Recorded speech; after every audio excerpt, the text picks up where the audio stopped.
Good morning. आज हम द्वितीय जो आंग्ल सिख युद्ध हुआ था उसके बारे में जानेंगे। सबसे पहले अगर बात की जाए कि द्वितीय आंग्ल सिख युद्ध जो है ये कब से कब तक हुआ, तो यह युद्ध 1848 से 1849 के मध्य हुआ। जनवरी 1848 ईस्वी में हार्डिंग के स्थान पर लॉर्ड डलहौजी नए गवर्नर जनरल बनकर भारत आए। वे बहुत ही साम्राज्यवादी सोच के व्यक्ति थे और भारत में ब्रिटिश सत्ता का विस्तार और सुदृढ़ीकरण करना चाहते थे। उनके आने के कुछ महीनों बाद ही द्वितीय जो सिख युद्ध था ये छिड़ गया और पंजाब को अंग्रेजी साम्राज्य में मिला लिया गया। द्वितीय जो सिख युद्ध हुआ था इसके कारण कई थे, जैसे कि अधिकांश जो सिख थे उनका विश्वास था कि प्रथम सिख युद्ध में उनकी पराजय का मूल कारण उनकी कम संख्या अथवा कमजोरी न होकर उनके नेताओं लाल सिंह, तेज सिंह और गुलाब सिंह की गद्दारी थी। सिखों का मानना था कि यदि वे अब भी संयुक्त होकर अंग्रेज़ों से युद्ध करें तो उन्हें परास्त करना कठिन नहीं होगा। सभी चाहते थे कि अंग्रेज़ों को परास्त करके रणजीत सिंह के सिख राज्य जो है इसको पुनः स्वतंत्रता और स्थिरता प्रदान की जाए। इसके लिए अंग्रेज़ों को युद्ध में परास्त करना आवश्यक था। दूसरा कारण, कश्मीर विद्रोह के बाद वजीर लाल सिंह को पदच्युत करके बनारस भेज दिया गया, लेकिन रानी जिंदन के विरुद्ध कोई कार्यवाही नहीं की गई थी।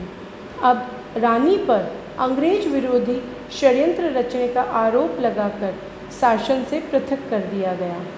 उसे वार्षिक पेंशन देकर पंजाब के बाहर रहने पर विवश किया गया। इसे सिखों ने संपूर्ण सिख जाति का अपमान समझा और अंग्रेज़ों के विरुद्ध कोई ठोस कदम उठाने की बात सोचने लगे। तीसरा, पंजाब में नियुक्त British resident sir Henry Lawrence ने पंजाब के आंतरिक मामलों में काफ़ी हस्तक्षेप करना प्रारंभ कर दिया था। मुसलमानों को कुछ विशेष सुविधाएं प्रदान की गई जो सिखों की धार्मिक भावना को पसंद नहीं आई। सामाजिक क्षेत्र में किए जाने वाले सुधार भी परंपरावादी सिख समाज को पसंद नहीं आए।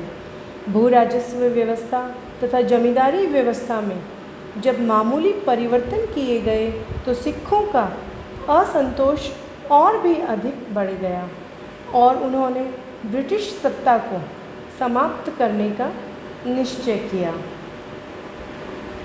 भैरोवल की संधि के बाद जो नई संरक्षण परिषद बनाई गई थी, शासन के समस्त अधिकार ब्रिटिश रेजिडेंट के हाथ में आ गए थे और वह अपनी इच्छा अनुसार शासन चलाने लगा।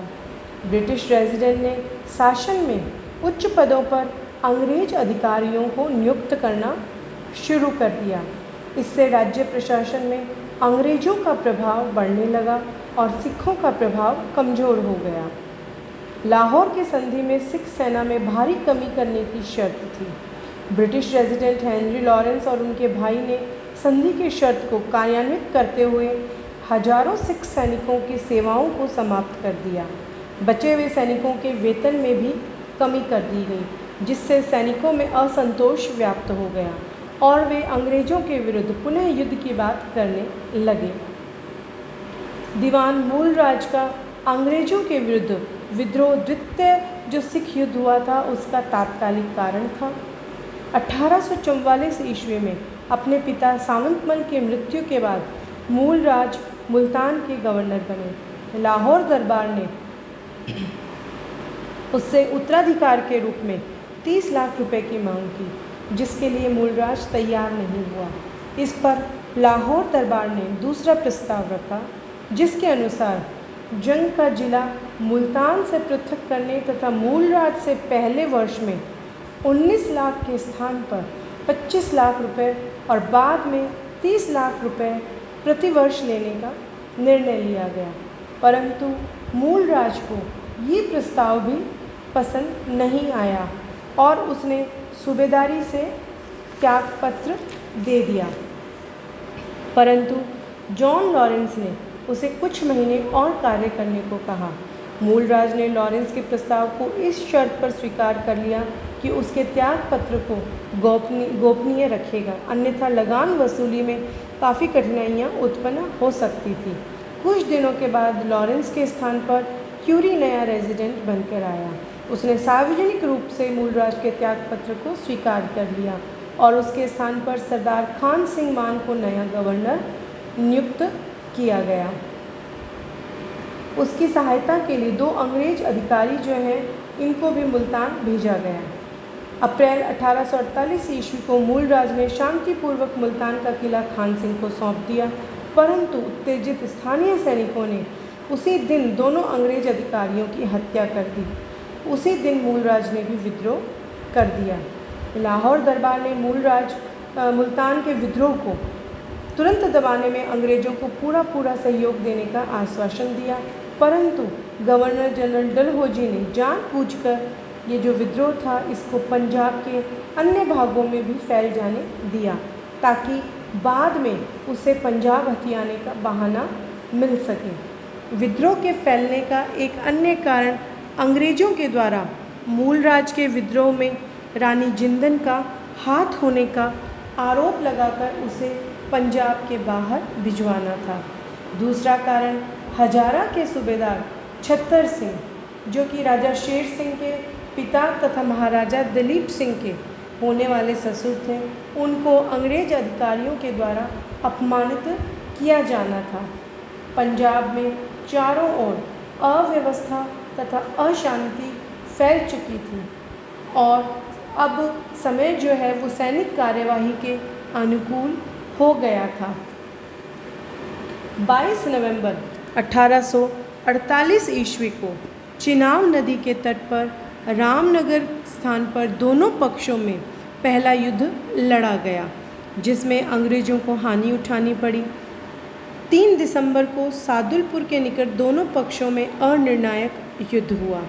इसके पश्चात 13 जनवरी 1849 ईस्वी को चिलियानवाला का भयंकर युद्ध लड़ा गया, जिसमें दोनों पक्षों को भारी हानि उठानी पड़ी। स्वयं डलहौजी ने लिखा है कि एक और ऐसी ही विजय हमें नष्ट कर देगी। इसी बीच अंग्रेज़ों ने मुल्तान पर भी आक्रमण कर दिया और मूलराज ने आत्मसमर्पण कर दिया। दोनों पक्षों के मध्य अंतिम युद्ध चिनाब नदी के तट पर गुजरात नामक स्थान पर 21 फरवरी 1849 ईस्वी को लड़ा गया था। इस निर्णायक युद्ध में सिखों की पराजय हुई। 29 मार्च 1849 ईस्वी को डलहौजी की एक घोषणा के द्वारा महाराजा दलीप सिंह के राज्य को ब्रिटिश साम्राज्य में मिला लिया गया। डलहौजी ने अपनी जिम्मेदारी पर यह काम किया था, क्योंकि उस समय इंग्लैंड की जो सरकार थी वो पंजाब विलय के पक्ष में नहीं थी। यही कारण है कि डलहौजी ने कंपनी के डायरेक्टरों की आज्ञा की भी प्रतीक्षा नहीं की। डलहौजी की घोषणा के पूर्व महाराजा दलीप सिंह ने एक आम दरबार में कोहिनूर हीरा और अपना राज्य अंग्रेज़ों को समर्पित कर दिया। दलीप सिंह को पेंशन देकर बनारस भेज दिया गया। कुछ वर्षों के बाद वे इंग्लैंड चले गए। उनकी मां रानी जिंदन को भी इंग्लैंड भेज दिया गया। वहाँ दलीप सिंह ने ईसाई धर्म भी स्वीकार कर लिया। इस प्रकार रणजीत सिंह के शक्तिशाली सिख राज्य का अंत हो गया। अब बात अगर की जाए कि ये जो सिख असफल हुए, इनकी असफलता के कारण क्या क्या रहे, तो उनकी पराजय का जो मुख्य कारण था वह था उनके सेनानायकों और राजनेताओं की गद्दारी। प्रथम सिख युद्ध में लाल सिंह, तेज सिंह और गुलाब सिंह जैसे सेनानायक अपने स्वार्थों में इतने अंधे हो चुके थे कि अंग्रेज़ों से साठगांठ करके अपनी ही सेना को बलि का बकरा बनाने में भी उनको कोई संकोच नहीं हुआ। उनकी गद्दारी के कारण ही सिख सेना युद्ध के प्रारंभिक लाभ का कभी उपयोग नहीं कर पाई। स्वयं रानी जिंदन भी सिख सेना को हराना चाहती थी। सिख तोपखाने में नियुक्त कैप्टन गार्डनर भी अंग्रेज़ों से मिले हुए थे। ऐसी परिस्थितियों में सिख सेना के सफल होने का सवाल ही नहीं उठता। जब राजनेताओं ने सेना की सहायता से सत्ता हथियाना शुरू किया तो सेना के नेताओं को अपने विषय में भ्रांति पैदा हो गई और उन्होंने अपना समर्थन अधिक से अधिक मूल्य देने वालों को बेचना शुरू कर दिया।